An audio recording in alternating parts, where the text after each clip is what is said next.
This year, we've been examining the epidemic of crime, the surge of overseas scammers robbing Americans online.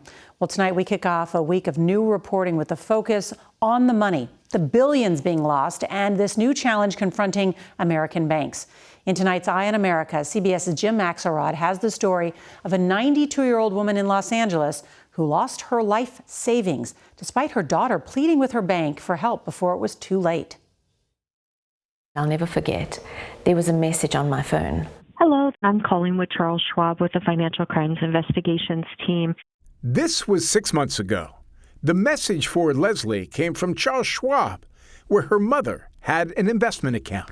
They just mentioned large transactions and wire transfers, and did I know what was taking place? And you didn't? No, I didn't. Leslie, who asked we only use her first name, was discovering her mother was one of tens of thousands of Americans being scammed by criminals overseas this year. These scammers pretended to be IT experts from the government who told her mom her computer had been hacked and convinced her to take money out of her account to buy gold, which they said was a safer investment. I didn't talk to my family about it. Especially insidious, the scammers told Leslie's mom, Ruth, to keep all of this secret. Well, I wanted to tell them, but I thought that the government would punish me, and I didn't want them to get into trouble, anybody that I told. Leslie was a trusted contact on Schwab's paperwork, and the firm had her ask her mom about what was going on. We said, where is the gold? Is it in your apartment? Is it in a safety deposit box? Where is the gold? And she wouldn't tell us. This is surveillance video showing exactly what happened to the gold. Watch as Ruth walks it outside her retirement home and hands over her life savings to a stranger. It must be heartbreaking for you to watch that. Absolutely. Shocking. One after another, the balances in her mother's accounts began to plummet. How are you doing today? So I said, I'm going to film the entire interaction with you and the scammers on my phone. Okay, let's start all over again, no worries. Until Leslie convinced Ruth. Okay. The people on the other end of the line were not there to help. Now, next, click on next. And convinced her to fight back. Every single day, they required her to sit next to her computer, take their calls, and log into whatever accounts they needed. Leslie told us that she warned Schwab, thinking if they knew what was happening, they'd put an end to it. I am begging you, lock my mother's account down, please. But it was too late. Ruth's accounts had been drained. Schwab declined an interview, but disputed Leslie's account, saying the company repeatedly communicated with Leslie, and she did not express concerns after speaking with her mother. There were so many red flags. Attorney Anne Marie Murphy filed the lawsuit on behalf of Ruth, alleging that Schwab's inaction amounted to aid and material contribution to the scammers, which Schwab says is untrue and unfair. Everybody that has a credit card in this country is familiar with having transactions declined. And the reason that credit cards are so good at doing this is because they're on the hook for fraud. The same isn't true with banks. With the responsibility comes the consequence if you fail at protecting your clients. Correct. Banks invest billions of dollars in trying to catch these guys, but we can't do it alone. Paul Benda from the American Bankers Association says it's the government's job to help target the scammers, not just the financial industries. Government has to play a key role in here. So when a bank calls up with a potential scam, we need them to engage quickly and help us make the right decision. At 92, Ruth, who spent her professional life taking care of others as a nurse, has now lost her life savings. This should not happen to any decent, law-abiding citizen who's spent their whole life working so that they can save a bit of money for their retirement. And something needs to be done about it. Schwab wouldn't do an interview, but emphasized it is difficult for a bank to tell a client they can't do what they want to do with their own money. Now, some financial institutions have figured out a way to identify and intercede with potential scam victims. More on that, Norah, tomorrow on CBS Mornings. So upsetting to see what happened, Jim Axelrod. Thank you for the investigation. Earlier this year, a 92-year-old retired nurse named Ruth became another heartbreaking victim in this epidemic of crime. Ruth's story starts with an email that popped into her computer. Scammers, who posed as government IT experts, told her she'd been hacked, but if she followed instructions, they'd protect her money. I didn't talk to my family about it. Not only was Ruth manipulated by scammers, but they told her to keep it secret. Well, I wanted to tell them, but I thought that the government would punish me. And I didn't want them to get into trouble, anybody that I told. Okay, let's start all over again, no worries. The scammers convinced Ruth to take money out of her account to buy gold to keep her assets safe. They made me buy gold, a lot of gold.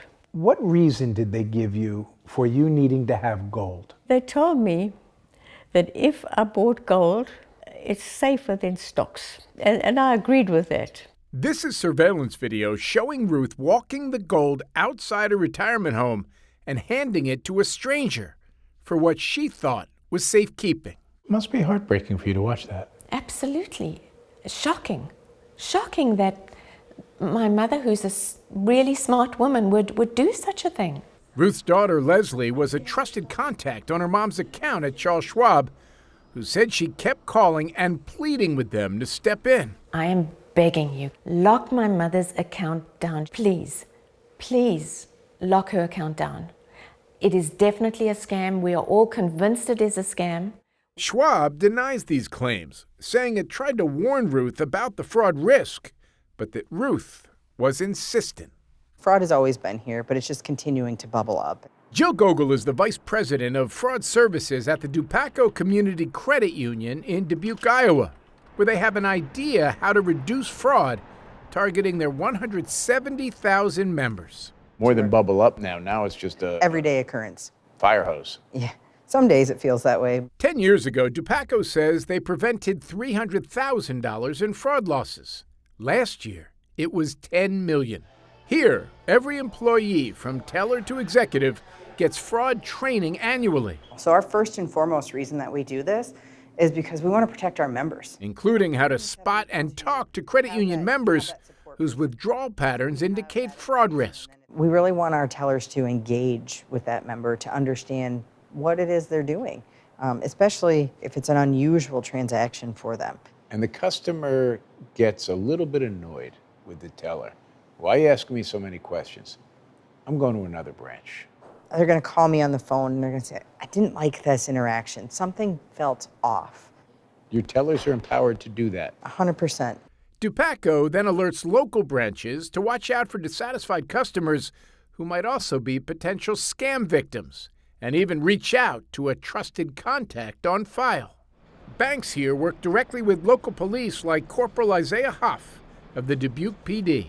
It's a hard pill to swallow for some people. Corporal Huff can sometimes reach a scam victim in a way family or friends cannot. Does it happen, though, where just your presence as a detective, just the badge, makes somebody go, ooh? That carries a lot of weight when I can show up with some supporting evidence that this is not who they say it is. We think banks are trying their best to protect customers as best they can. Paul Benda is with the American Bankers Association. He's testified before Congress on financial fraud impacting consumers and says you can't just rely on the banks to prevent it. They would love to be able to do everything they can to stop them from losing their money. But a lot of times in the end, it's their money. For Jill Gogol, there is still great value in a financial institution that takes customer security personally. You're talking about a corporate mindset. It's not resources, it's will.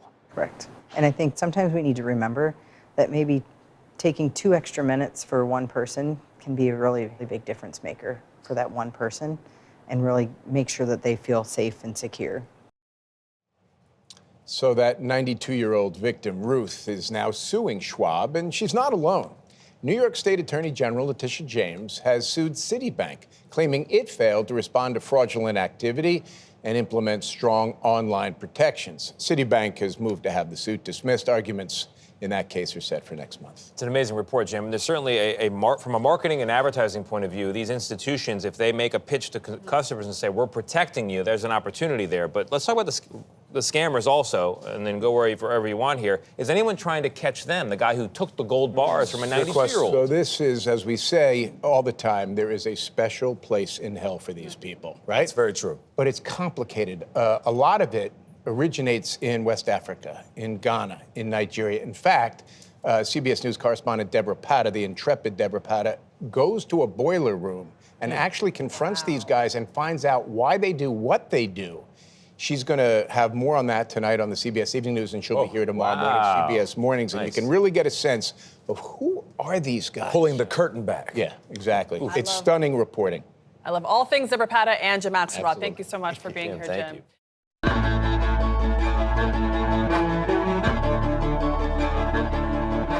Tonight, our year-long investigation into online romance scams shifts focus from victim to scammer. We've been sharing heartbreaking stories of people fleeced out of their life savings by scammers who prey on their lonely hearts. So who would do something like this? Well, in tonight's Eye on America, CBS's Deborah Patta takes us on a stunning journey to the West African nation of Ghana, inside the secret rooms where these multi-million-dollar schemes are hatched. Down a dusty alley in Accra, young men cast off their true identities as they enter this apartment. They call it their hustle kingdom. Meet Ghana's Yahoo boys, online fraudsters who swindle Americans out of millions of dollars by luring them into romance scams. I go on online dating sites, find a male friend. Abdullah, not his real name, is part of this syndicate that we filmed undercover. Late into the night, he scours online dating sites, preying on lonely older men over the age of 60, posing as this woman. I'll go on Instagram, use a girl's picture. I pretended to be a girl, chat with him. The scammers pretend to be white American women residing in the US, tricking men into falling in love with them. But these are small-time hustlers working for a boss who sets them up with phones, laptops, electricity and internet. And there are hundreds more underground boiler rooms just like this throughout Ghana. I'm the mastermind behind the whole thing. That's syndicate boss Voodoo, together with a senior member who calls himself Kola. They've agreed to speak to us on condition we conceal their identities. I come from a poor family and a poor background. And in a world connected by the click of a button, they've turned to cyber fraud. How am I going to survive? Kola's a university graduate who can't find a job. I feel disappointed, like I didn't go to school to do this. Sometimes we take money from people, imagine that is my dad. But hey, in our game there's no sympathy. Because once you go on the sympathetic side, you go hungry. At the very bottom of the syndicate, new recruits learn the tricks of the trade, starting out by trawling the internet for new clients. Once hooked, the closers like Voodoo and Kola step in. I've fished everywhere in the world. Which areas of the world are easier to catch? Okay, easier to catch is Americans. Here he's chatting with a 60-year-old man, posing as Sandra, living in New York, who'll soon be visiting her grandmother in Africa. The man asks what she looks like. Voodoo pulls this image from a porn site. Here's what comes next, the illusion of a budding romance. It begins with sending little tokens of affection, like chocolates or a teddy bear. They message constantly, laying on the attention and flattery. Then it's more expensive gifts to create the perception they are independently wealthy. When a victim insists on a video call, Voodoo hires online porn stars and records them acting out scenarios that he directs, from the mundane to the more raunchy. They think they're talking to this beautiful blonde woman, yeah. I've paid to just have her on a video call. There's a picture. If the victim gets suspicious, Voodoo works his magic. Here, he uses the image of one of his porn stars to forge an American passport as proof of identity. For in-person visits, they hire escorts who get a cut of the profits. Building trust can take months. He took all that to get his attention and the trust. Boom, then we chip in business. It's time for the big con, getting them to part with huge sums of money. The setup often centers around Ghana's globally renowned gold mines, the largest in Africa. The scammers, still posing as a woman, claim they're in line to inherit one of these mines. The victim is invited to invest in the mine with the promise of huge returns that will secure the happy couple's future together. All sealed with a forged ownership document, complete with an official seal. Yahoo boys and their hustle kingdoms are glamorized in popular West African culture. Voodoo and Kola claim their biggest payout was in the millions. Every person have money. If you don't have money, the bank can borrow you money. Do people go into debt then because of you? Yeah. They live a flashy lifestyle, expensive clubs, beach parties, fancy cars. We filmed one group celebrating a big payout by just throwing money in the air. But behind the flash and glitz, they style themselves as modern-day Robin Hoods. Robbing Peter to pay Paul, right? But the Pauls in this contest really need help. So, you lie and cheat for a living. How do I know you're not lying and cheating to me now? I don't lie and cheat for a living. I'm using what I have here to survive. I decided to be honest to you. In a country where poverty is rife and jobs are scarce, there's a long line of kids ripe for recruiting into crime. But once they've tasted the good life, they seldom leave, regardless of the cost to victims an ocean away. And Deborah Pata is here with us.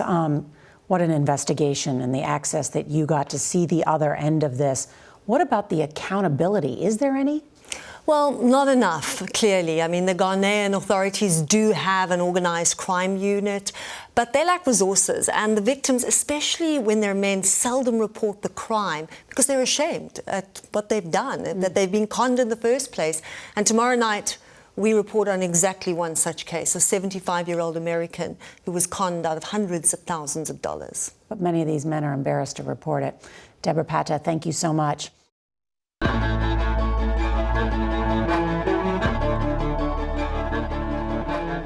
Tonight, more of our series on internet romance scams targeting Americans with a look at an elaborate scheme that cost one victim a whopping $700,000.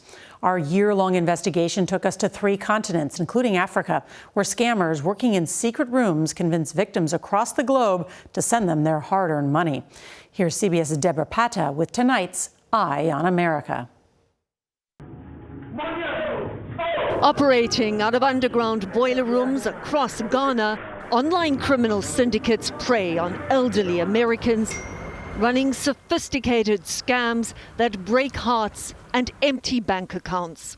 They pretend to fall in love in order to steal their victims' life savings. And as this fraudster known as Kola admitted, there are fleeting moments of remorse. Sometimes we take money from people and feel like, oh my God, how are they going to feel?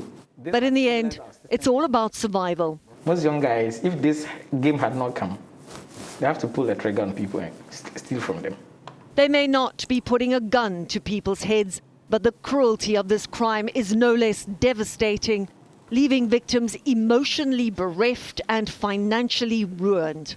Is this fair? Gerald Pangpari heads up the anti-money laundering unit in Ghana's Organized Crime Office. We have a lot of unemployed youth, people who are talented, who have gone to school and they don't have anything to do. What kind of people do they prey on? Caucasian male, they are elderly people who are quite lonely. Ghanaian scammers told us they prefer targeting men as they're easier to trap and less likely to report it because of their deep shame. We found one such scam. The victim, a 75-year-old American radiologist we're calling John, not his real name. The syndicate boss, 34-year-old Alfred Kwame Aivo, and the accomplice, a mysterious blonde woman. John declined an interview, but we know he believed he was in love with a woman called Grace Erskine, an Australian living in the US. In fact, he was actually texting with syndicate boss Alfred Aivo, posing as Grace. Aivo controlled the scam, which included the extreme measure of hiring the mysterious blonde woman to play the part of Grace for any in-person meetings John insisted on, as these text messages reveal. Aivo offers to pay her $100,000, but the woman wants more than double that, threatening, "Without me, everyone gets nothing. I could always call and say it was a scam." But she doesn't. And pretending to be Grace, she visited the radiologist in the US, even meeting his family, and claimed she'd inherited a Ghanaian gold mine that John was offered a stake in to secure their future together. These texts show the scammer asking her to meet John in Ghana, insisting it's just 1 week plus TLC. She doesn't seem keen to get physical. Whatever happened, John did travel to Ghana and stayed here at the same hotel as Grace in Accra, while syndicate boss Aivo posed as their driver. And John was so enamored with Grace, he unwittingly paid over $700,000 for a fraudulent investment in a non-existent gold mine. The money was a red flag for Ghanaian detectives, as Aivo was unemployed. We realized that the person did not have any form of work that is commensurate with the amount of money that were coming into his account. Aivo was arrested but died of an unknown illness before serving prison time. The mysterious blonde woman posing as Grace had vanished until CBS News tracked her down last week outside Sydney, Australia. Her real name is Rebecca Jade Silk. Are you sorry? Do you have anything to say to his family? When confronted, she did not deny or confirm the allegations, keeping her mouth shut and her head down. Silk has not been charged with any crimes. She remains a person of interest for Ghanaian police, but she has a lot to answer for, as Ghana and the US battle a crime that's reached epidemic proportions, with scammers around the world willing to do anything for money. For Eye on America, Deborah Patter, New York.